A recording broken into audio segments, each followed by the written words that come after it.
Over the next 5 minutes, my intention is to transform your relationship with sound. Let me start with the observation that most of the sound around us is accidental and much of it is unpleasant. We stand on street corners shouting over noise like this and pretending that it doesn't exist. Well, this habit of suppressing sound has meant that our relationship with sound has become largely unconscious. There are 4 major ways sound is affecting you all the time, and I'd like to raise them in your consciousness today.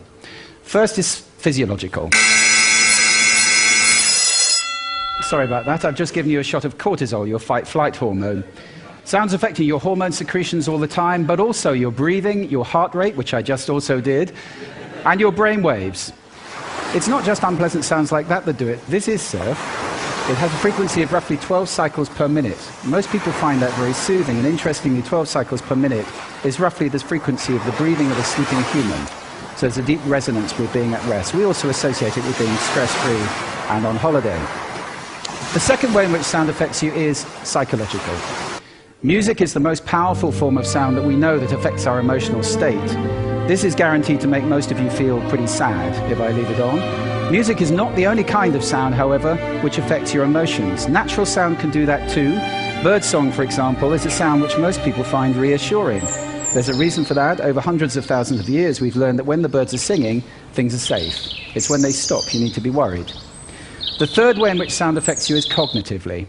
You can't understand 2 people talking at once, or in this case, 1 person talking twice. Try listening to the other one. You have to choose which me you're going to listen to.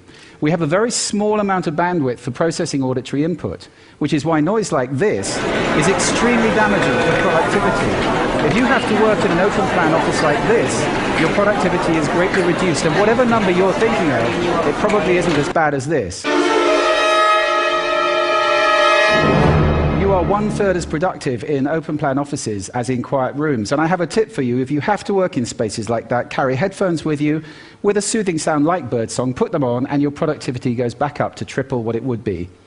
The fourth way in which sound affects us is behaviorally. With all that other stuff going on, it would be amazing if our behavior didn't change. So ask yourself, is this person ever going to drive at a steady 28 miles per hour? I don't think so.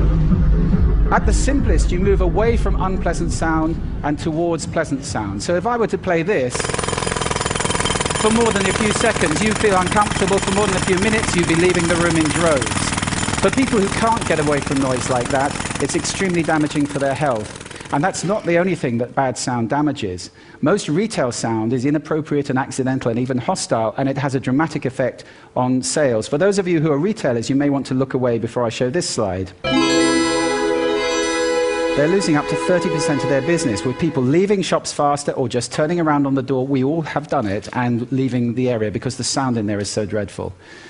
I want to spend just a moment talking about the model that we've developed, which allows us to start at the top and look at the drivers of sound, analyze the soundscape, and then predict the 4 outcomes I've just talked about, or start at the bottom and say what outcomes do we want, and then design a soundscape to have a desired effect. At last, we've got some science we can apply, and we're in the business of designing soundscapes.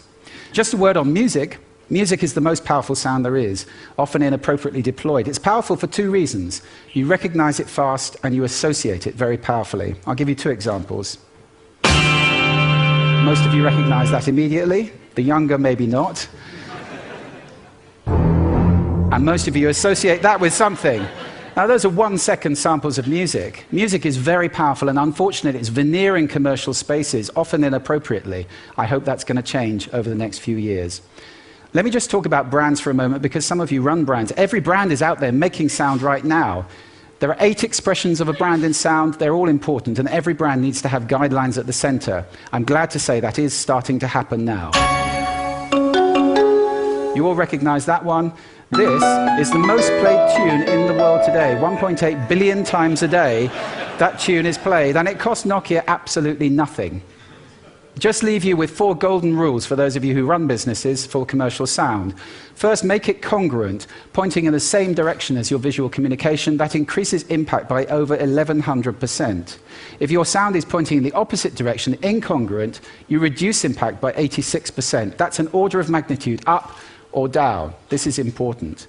Secondly, make it appropriate to the situation. Thirdly, make it valuable. Give people something with the sound. Don't just bombard them with stuff. And finally, test it and test it again. Sound is complex. There are many countervailing influences. It can be a bit like a bowl of spaghetti. Sometimes you have to just eat it and see what happens.